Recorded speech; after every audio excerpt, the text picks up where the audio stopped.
Hello, everybody. Happy Friday. Tamara, it's time for Cup Chat Live. Woo! My favorite time of the week. Exactly. It is the best time of the week. Not only is it Friday, but we're going to spend the next 30 minutes or so talking with our good friend and cohort, Tamara, who is the chair of the National Cub Scouting Committee. Tamara had a good idea today. It's almost kind of like an Ask Me Anything, like an AMA with Tamara. We're Now, going to get let's to not know try her to a little stop bit. me. You know, I've been working for Scouting America as a professional for many years, but I just kind of got hooked up with the Cub Scout Committee maybe 10 years ago. Lisa, our good friend Lisa, was the chair at the time. We have since gone through another excellent chair in Audrey, who did a great job during her time, and now we have another three in a row. It's pretty amazing how lucky we are to have another very, very competent, smart, dedicated volunteer. I want to be clear to everybody. I work for Scouting America. Tamara does not. Tamara does this because she loves it. She is the chair of the National Cub Scouting Committee, effective earlier this year. Is that right, Tamara? That's right. Right after National Annual Meeting, May. Yes. And we're going to give everybody the next 30 minutes or so a chance. I'm going to ask Tamara some questions. If you guys have questions for Tamara that you'd like to ask, leave them in the comments. Shout out to Wendy from Troop 38 and Pack 38. Shout out to Todd from Troop 601 in Farmingdale, New York. And shout out to Rusty. Thank you guys for joining us. Rusty's watching on YouTube because we are live on Facebook and YouTube. As Gina told us in the intro, this show will be recorded. You can listen to it as a podcast. What's up, Fred? Good to see you as usual. Tamara, let's start this show off with a pretty basic question. Tell us a little bit about yourself, your background, and how did you get here? Oh my goodness. Well, first of all, Rusty, you're sleeping today. You weren't the first one. What? Wendy I beat know you. Rusty was about 30 seconds late today, right? I mean, I can't imagine what was going on that made I him late. know. Anyway, good to see everybody. So thanks for asking that question. I'm excited to be here and be talking to you.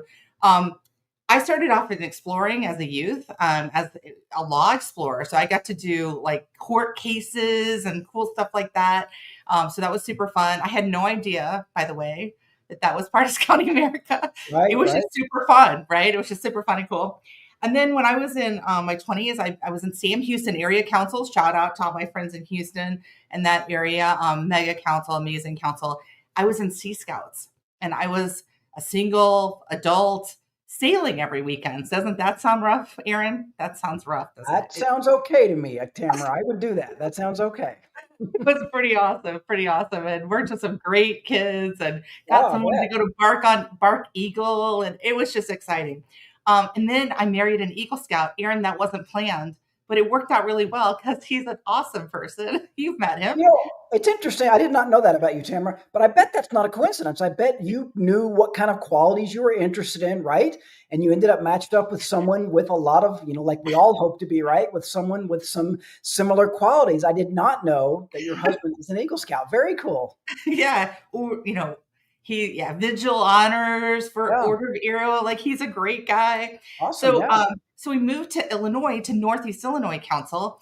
And he's like, I'd like to volunteer. I'd like to give back to something that meant a lot to me. And I'm like, well, what is that? And he's like, Scouting America. Well, it was Scouts BSA, BSA at that point, right? Yep. Right. And I said, oh, do they let women volunteer? And he goes, I think they do. So one thing, and I'm sure Wendy can, knows this too, they do let women volunteer. Yeah. For Yeah. sure, I can tell you. They Hmm. were very happy to have me volunteer.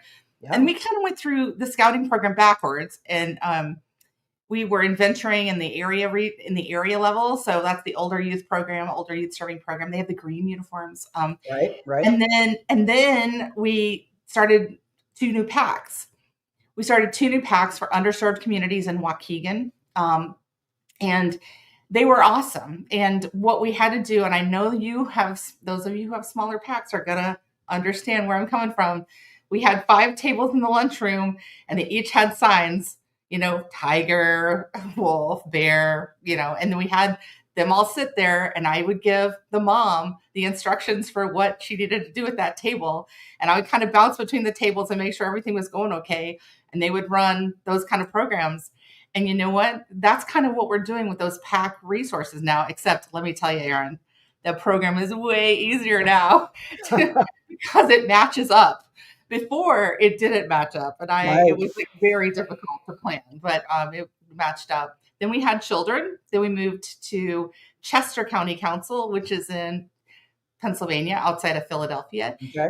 and we had children. And this is going to be funny for you guys. Um, we knew the house we were moving into, so we knew the school, and so we knew the pack that supported that school. And so before we moved into our house, I went onto the beascout.org and begged the Cub master. I said, I know you probably already have a den leader for tigers, but if you don't, I'd really like to be the den leader.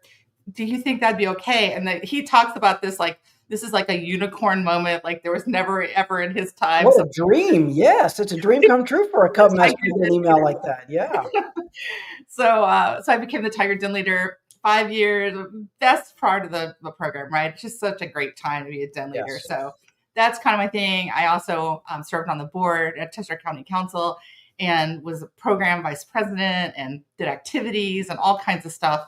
So have had a great run, I've worked in the Scouts BSA stuff too, and troops and supporting 2 different troops, and have an Eagle Scout son, and now recently, yay Mia, an Eagle Scout daughter. So That is awesome, awesome, awesome. We're 7 minutes into our show, and I have already learned so many things that I didn't know about Tamara. And Tamara and I are friends. I know Tamara, so this is great. Rusty sends his apologies. He says he was a little bit busy. That's why he didn't join until 2:01. We're going to allow it Rusty. this time. We're going to allow it this time, Tamara. Okay. Exactly. Shout out to Susan from Missouri. Our good friend Nilesh says, "Go Philly." Okay, I'm down here in Dallas. I don't know if I can support that, but fine. Shout out to David, who's watching from the UK. Thanks for watching. Oh, David. wow. Hi, David. Yes. Susan points out it's so easy to work with multiple dens at the same time now. We can do so much more as a pack. That's great. That's one of the advantages of the updated Cub Scout program. People like Tamara recognize this need and made that change. And I want to point out again, I say this all the time, but Tamara, one of the complaints that I get from people is that, oh, you guys down in Texas, you professionals, you're not connected into the field. Well, and that's a fair point. I mean, I was a Cub master. My son was in Cub Scouts, and I was his den leader, and I was his Cub master. But still, I get it. I am a professional in an office in Texas. But that's why we have people like Tamara who are not professionals in offices in Texas. Tamara has been there. She's been through the process. I did not realize you were a volunteer for all those other programs as well. And that expertise is what really feeds into her experience, her knowledge, and that's what makes her qualified to be the chair of the National Cub Scouting Committee. It's so good to have you as the chair, Tamara. For the folks who don't know, can you give us a quick summary of your role as chair now that you have been in this position for a few months? What do you guys do exactly? Okay. So my role as the chair of the National Cub Scout Committee is really it's collaboration, if I was going to summarize it in a word, right? So we're collaborating with the other program teams. So for example, you get to hang out with Angelique. How cool is that? The Scouts Awesome. BSA lead, right? Yeah. And Julie Dalton, the venturing lead. And then we've got people who are on awards and insignia and people who do outdoor program, and all those committees kind of feed together, and we all have to kind of work together, right? Because each of us has a part. So like outdoor programs has a part for Cub Scouts. They have say in what we do. They have say in Baloo. They have say in different things like that. So we need to work together. So part of my role is that collaboration point. And then I'm so lucky because I get to be a part of a key 3. The Cub Scouting Committee has a key 3. Nilesh, oh my goodness, is pretty much a rock star. He's our commissioner. You saw him on some Cub Chat Lives already. We're so delighted to have him. And before that, Cub Chat Mike, he was our Cub Scout commissioner before Nilesh. So we have a history of amazing people. And then Anthony Berger is the 3rd person on our key 3. And we coordinate together. So we're constantly looking at surveys. And I know we talk about data a lot in the Cub Scout Committee. It's because we all have opinions, right, Aaron? Yeah, we do. Yeah, we do. You all scouters, I have never met a scouter who I said, well, what do you think about this? And they go, I just don't know. I don't have an opinion. No, that's not true. we all base our opinions on our what we have experienced before. That's not always what everyone experienced before, right?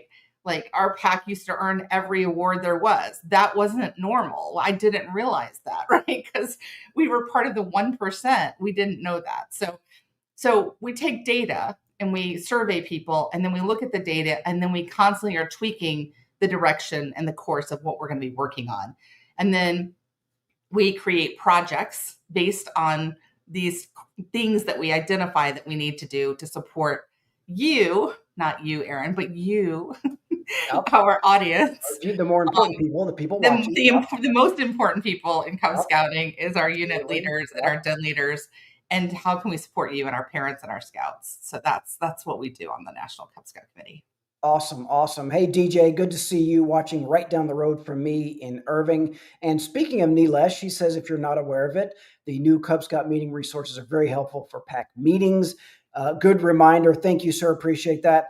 Tamara, I would love to chat with you a little bit more about your experience as a volunteer. Did you have a favorite activity or anything like that from your time in Cub Scouting? Yes. Okay. So I'm sure, and I want to hear what other people's favorite time too was, but my favorite time in Cub Scouts was camping. Yes. And I was going to say that. Absolutely. Right? I was thinking you were going to say that. Yep. And so our pack, and I don't know, I don't think we're like we were not necessarily a normal pack, but we had a spring camp out and a fall camp out. Yep. That were outside traditional campouts in tents.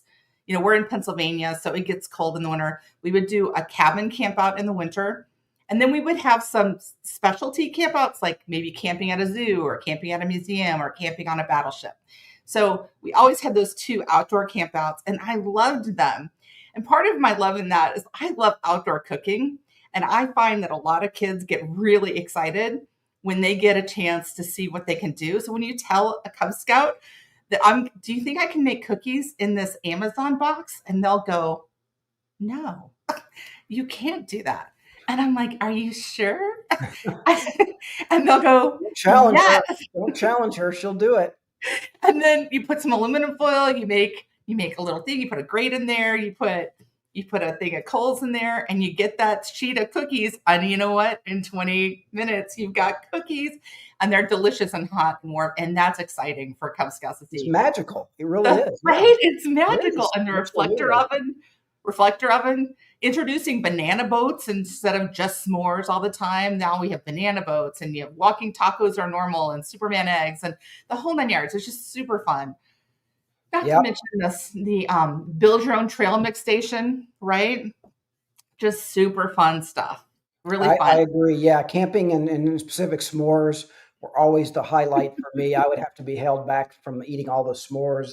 I have to be reminded that the kids need to eat s'mores first because I would just eat them all. So yeah, even the nasty bread on the stick, which you're like, why would anyone like that dough on the stick?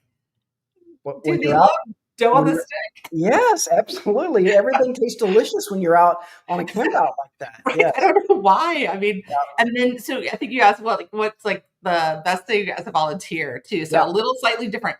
So it's the people. You know, for me, even at the National Cub Scout level, even now, for me, the people part of it is the most important part and the most exciting part. Getting to know all the families in my pack. I mean, Pack 215, Bradford Heights, in Downingtown, Pennsylvania. I'm telling you, like that group of people are my family forever and ever. Like we went on campouts together. You know, I would see mom come in. I would only see her maybe once a month at the pack meeting, but we'd catch up on how her job was going. And it was just this whole family, you know, this dynamic, and watching the kids grow up and watching them mature and go from kids who were so shy they couldn't even tell you anything about the Bobcat. They were so shy, right? To going to leading like flag ceremonies at our elementary school, to doing service projects, to helping other people even without being asked. Like all those things are so incredible. To be able to witness that as a Cub Scout leader, that's the best, right? 100%. Yes, I agree with that. And so my son amazingly, weirdly just graduated from high school this last spring. And we almost had like a mini Cub Scout reunion. A lot of his fellow are all the same age, right? And so I saw a lot of the parents from his den back when they were tiger cubs whatever, however many years ago that was, and they all made it. And it was so cool to see everybody again. Some of them, a lot of them stayed in scouting. Some of them didn't. We've kind of gone our different ways. But yeah, it's a family. It really is. It's a bunch of parents who are all together for the same reason. We all want our children to do something fun, but also want them to learn and develop some skills that they're going to use down the road. And yeah, friends for life, absolutely. That is totally the highlight. I think if we've done entire Cub Chat episodes about creating families, right? Creating a family environment in your pack, how important that is. I think that means you did something right. I'm sure as a Cub master, I screwed a lot of things up, but that was something we got right. We had a family environment. That's so cool to hear. Again, I just think it's great that the leader of the National Cub Scouting Committee has had that experience themselves, right? That is so valuable. Speaking of leading at the National Cub Scout level, Tamara, maybe you could tell us about that process. There may be Okay. people watching right now who might be like, I wonder if I could do that someday. What was that process like? What does it take? What are you folks looking for the next leaders? And tell us about that kind of thing. Well, that's a great question. Thanks, Aaron. Because I get asked this all the time. People are like, how do you get on the National Cub Scout Yeah, Committee? It right. seems like, so I'll be honest, like sometimes it's right place, right time. You're meeting the right person, right? So for me, for example, I went to a program planning conference at Philmont. I was the president for program for our council. I was asked to go. And so I went and my family went. And I know that sounds like a hardship, right, Aaron? It was just like Andrea was like saying, like, was We it just last week talked or the week about that last week. Yep. right? Mhm. Where, you're bringing families in and they're getting to do all these really amazing stuff. My kids loved it, loved it. My husband went, he became, was it Silverado is the program for the spouse. So if you're in a training I can't program remember and your if that's what spouse it's gets called, but I know there is something like that. they Yeah. have a program where your spouse gets to do really super cool stuff while you're in training classes. So he Yep. had the best time ever. So we went for that. And Lisa Wiley, I didn't realize it, but it was her, first of all, fabulous Lisa. She was a week into the job, and this was like her first thing. And so I was the first person she recruited on the National Cub Scout Committee because we met there and she was like, oh, she has some snap, There you we can go. work together. And I was Yep. like, oh, Lisa's amazing. So that's how I got involved. That's how I personally got involved. The way that we get involved now is do awesome stuff. So do awesome stuff in your unit and in your district, your council, your territory, and be willing to share it. So a lot of times we see people sharing cool stuff on Facebook in different places, and we leverage that. So then we'll go, wow, that's really awesome. And so then once we see, like, so for example, Bobby Galeza is somebody that I talk about a lot. He created those cross rank, a sheet that's on one pager. So for every rank that has cross rank kind of requirements, he created a one pager so that I can, as a den leader or pack leader, look at it and see everything I have to accomplish all in one sheet. And so Bobby did that before we even released a new program because that's how awesome Bobby is. So I asked Bobby to be on one of our sub teams. So that's the first step. We introduce you to a sub team and you get to do work on the sub team. That's what we do. We do projects all the time. When you work on the sub team, it gives us a chance to get to know you and it gives us a chance for you to know us too and to see if you're a good fit.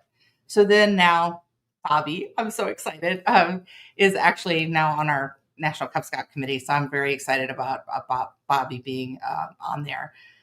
That's Um, awesome. yeah. Oh, and I see Jeff Motsley. I know him. I was Hey. just going to say we owe a few more shout outs here. Todd says he's leaving for Scout summer camp on Sunday. Great, Todd. Have a great time. Wilfredo is watching from the Philippines. Welcome. We always Wow. have some good international viewers, which I appreciate. So cool. Shout out to Cheryl from Rochester, New York. My wife's family is from Rochester, New York. So Cheryl, shout Nice. out to Rochester. I've been there many times. Hey Jeff. Jeff says, congratulations, Tamara. I think you just said that. Yes. Cool, Jeff. Thank you for chiming in.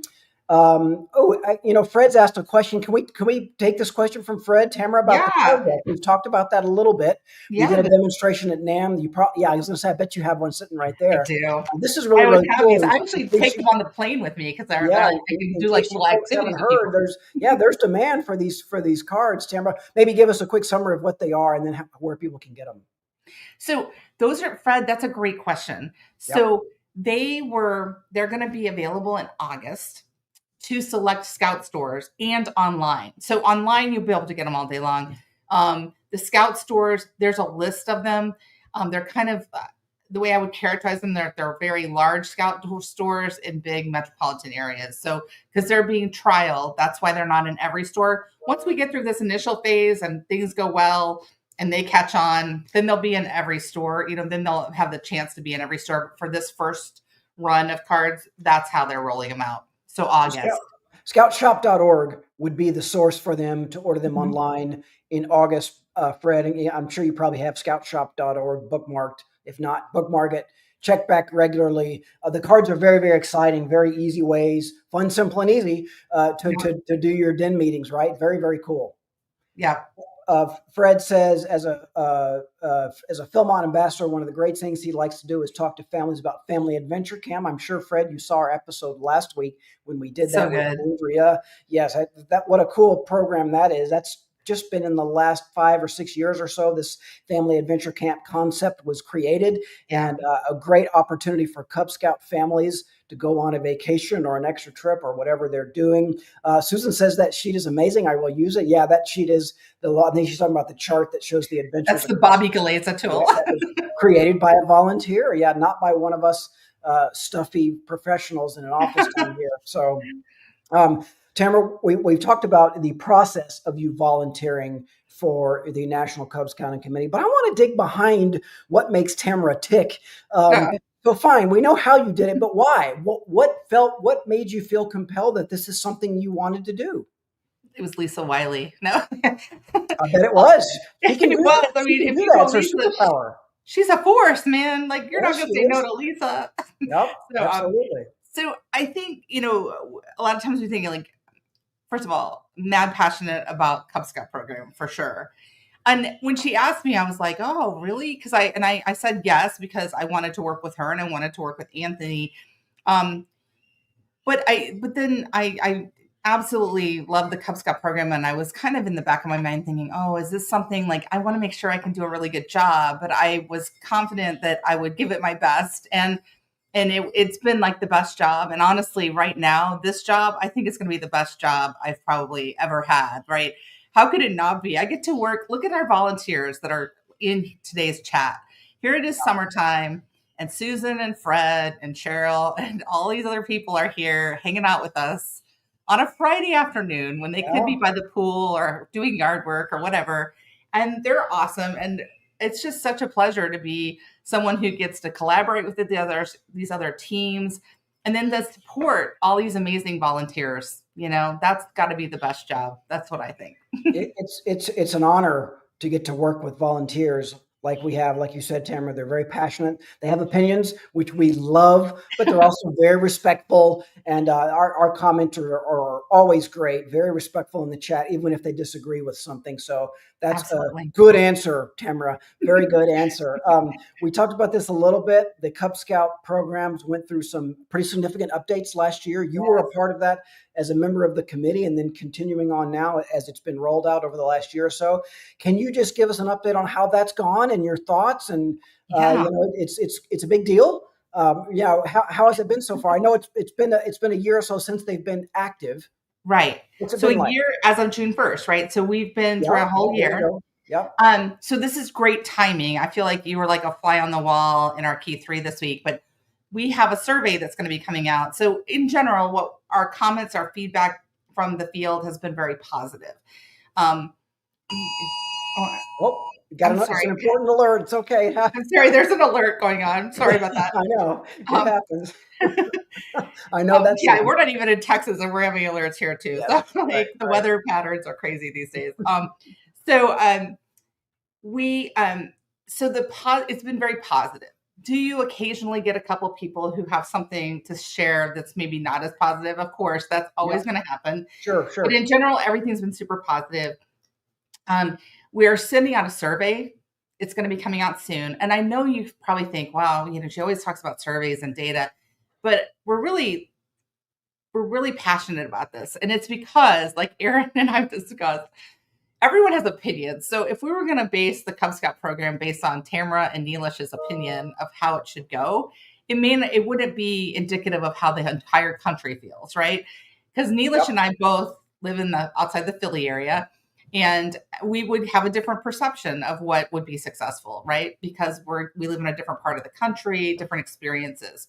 When we give you guys a survey, this next one is going to be really easy to fill out. I filled it out this week as a test, and I picked a den leader who was a super achiever. So I picked a den leader, and then it's gonna ask you which adventures did you complete this year. So I put them all. Okay. So, and I did wolf as my example. And then you go to the next thing, and it's going to ask you 3 different things about each of the adventures that you completed. It's going to ask you, how did your scouts like it? Was it engaging? Did it have some room for improvement? Whatever. It's going to ask you, how easy was it to plan? And then how easy was it to implement, to do it? How did it go?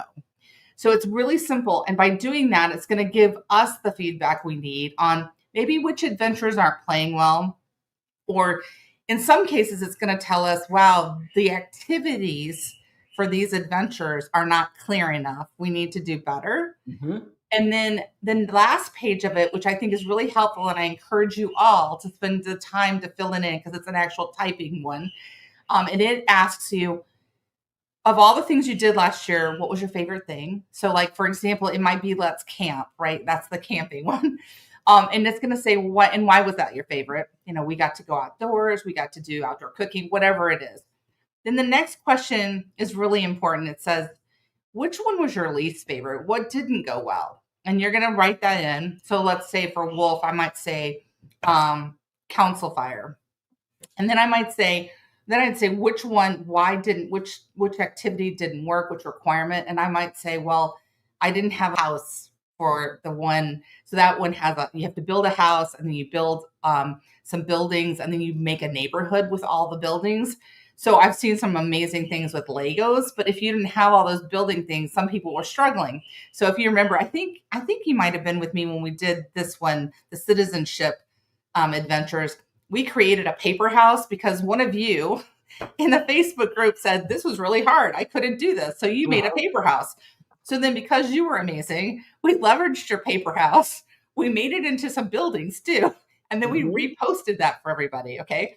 So that would be an example of where you gave us feedback. It didn't work really well. And then we're able to leverage what you did. So you're going to tell us if you were able to find a solution, what did you do? And then we might reach back out to you and go, hey, if you made a paper house, can we leverage that? So that's how we're going to keep doing better, right? We constantly want to improve, right? We've got a great framework, which I love. I feel like Neelish and I are like so lucky because we get to work with this framework that Audrey and Lisa toiled over and did so much hard work. And now we get to do fun stuff because we get to collaborate with all of our unit leaders on what extra stuff we can add. That is awesome. Yeah, the Cub Scout Committee, they want to hear from volunteers. That is 100% true. I believe it. To be clear, this email, does it go out to like everybody who's a registered adult volunteer? I think the way Pat Wellen, who's I call her the data goddess. Yes. She's the one that does Voice of Scouting. I don't think it goes to every leader. I think that she picks like some amount of leaders every time and rotates that through so nobody feels overwhelmed. Nobody gets bombarded. Yes. I think that's the way she's going to do this. I think that is right, Tamara. So my advice would be to check your email. It's easy to ignore those surveys. But hey, if this is your chance to give feedback, as Neelish says, please respond to the survey. You can be part of making the Cub Scout experience even better in the future.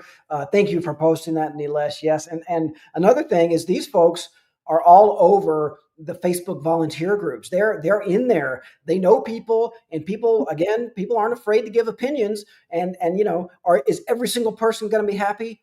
Probably not. But they listen to every single voice. You have a voice, and that is your chance to be heard. Scouter Craig on YouTube says he did the paper house as a wolf leader last year. Great idea for me. That's very, very cool, Scouter. Scouter Craig, appreciate that very, very much. We have just another minute or two with Tamara, our National Cub Scouting Chair. Now's a great time maybe to talk about the future. You're going to be in this position for a couple more years, right? Yeah. What's going to happen? What can you see the future, Tamara? What do you predict? Put on your spare cap. Tell us what's going to happen. So we're gonna look at this data that's gonna come back, and that's gonna tell us we need some different activities. We're working on some stuff this summer. We're redoing the ceremonies for dens and packs. I don't know if you remember this one, an I do. oldie but a goodie, Aaron. Yeah, I remember Um, that. and I've got some teachers that are on my team. They're in the process of having a summertime where they're able to help me more on the Cub Scout stuff. So I'm excited about that. So James is working on that. We're doing a crowdsourcing. So we're going to have a template, a fillable PDF where you're going to be able to put your ideas into it. And then when we get to your ideas and we publish them, we're going to put your name, your pack, council, and we're going to celebrate you because honestly, we're pulling a lot of this stuff from you guys anyway. So we'd love to give you credit for that. I know Kim's saying that she'd love to see visuals for the projects and activities. You're absolutely right, Kim. You'll see in the games, we have a little chart for how to lay out games. So we've started adding that in. And we do on the activities, the den meeting activities, we do have some pictures and some drawings on some of them, but not all of them. So I totally understand where you're coming from. I appreciate your comments, Kim. So we've also, we got crowdsourcing. Neelish is working on a really cool project where we're doing, we have a checklist, a quick start guide for new packs and struggling packs. It's going to be 4 months of program where we tell you exactly kind of what to do every week. And for those people who are struggling to find leaders and everything, they're going to be able to do that. It utilizes a lot of our pack resources, but it tells you how to engage those parents and how to get that going. Because we realize that's the hardest part of starting a pack isn't getting the applications in. It's like, what do you do with those 5 kids and their parents once you get them, right? Where do you start? So we're going to help with that. And then in the fall, as we roll into the fall, we have a lot of new projects that are on the slate that we haven't prioritized yet, but we'll start working on them in August. Typically, we take off a couple of months in the summer at the Cubs in our committee. We're not doing that this summer because Neelish, I know he's like, Tamara's such a meanie. She's making me work all summer. No, he's such a good person. He's doing a great job. I'm excited about what he's creating and excited about all the other stuff. We're going to keep adding more content. We're hoping to get a lot of good ideas from you guys. Please, when I pop out these things, the template, please feel free to, fill them out, help us out. We want to celebrate all the awesome ideas that you have. Yes. Awesome. This committee, they stay busy. Guys, they are always trying to work. They work hard. Never done. Exactly. Yeah, there's always things to be done. Tobias says, I love your guys' commitment. Way to go. Thank you, Tobias. Thanks for watching the show. Appreciate that. Thanks to all the comments. Before we let you go, Tamara, we talked a little bit about this early, but maybe let's just send one final message to our volunteers out there. We wouldn't exist without them. What can you say? Final words to all of our Cub Scout volunteers. Yeah, I'm sure they get tired of me saying this, but hopefully they know it's from my heart. The magic of Cub Scouts. We talk about this, right? There's a magic involved in Cub Scouting. You can see it on the faces when you make the box cookies, right? And you prove to them that you can do that. And there's a magic that comes with being in the Cub Scouting program. That doesn't happen at the National Cub Scout level. We're kind of on the bottom trying to help you, right? Give you resources to support you. And we want you to be wildly successful, right? So the magic of Cub Scouting happens because of you. It happens because of your passion, your heart, your commitment, your dedication. And so we love you guys. And we want to be helpful to you. We want to do all the good stuff for you and support you in any way that we can. And so we appreciate you and your passion and your commitment. You are where the magic happens. That is so well said and so true. I'm a big fan of all of the Scouting America programs that are out there. I love venturing. I love Scouts BSA. Love exploring. But we're the best. I'm kind of partial to Cub Scouts, Tamara. I'm not going to lie to you. Because we're the best. It is magical for sure. Thanks you all for watching today. Thanks again, Tamara. Always so good to see you and so good to chat with you. I want to tease everybody, let everybody know we'll be back next week with another episode. We're going to talk about fundraising, and you might be thinking, fundraising. We're going to make it fun. Okay. We're going to make this fun. It's going to be worth tuning into. You talk about how it can benefit your pack, not just the finances of your pack, but also the Cub Scouts and their experience and things like that. Be sure and tune in for that. Thank you again, Tamara. And in 2 weeks. Oh, can I tease one more thing? Of course you can. 2 weeks. 2 weeks, we're going to soft launch crowdsourcing. So please tune in for that. Bring your creative folks that have all these great ideas. let's do this. Let's really come out strong and get some really cool content out there. I think the moral of the story is you need to watch Cub Chat live, because That's we're it. going to talk about important stuff. Yes, and the next few weeks are going to be for sure. You're going to want Oh, to David, tune sweet. in as we Love head hearing into the fall. Yeah, That's sweet. I agree. Well, very, very, very, very well put, David. Appreciate that very much. Thank you again, Tamara. Thanks to all you for watching at home. Enjoy your weekend, everybody. We'll see you next week. Bye. Bye, Tamara. Thanks for tuning in today. Be sure to catch next week's episode. Same time, same place. And let us know how we're doing at go.scoutingmagazine.org/rate-cubchat. We love feedback and ideas for new episodes. And you can visit blog.scoutingmagazine.org/cubchatlive for all our past video episodes. You can see us live. Except it's recorded, but it was live. Okay, see you next week.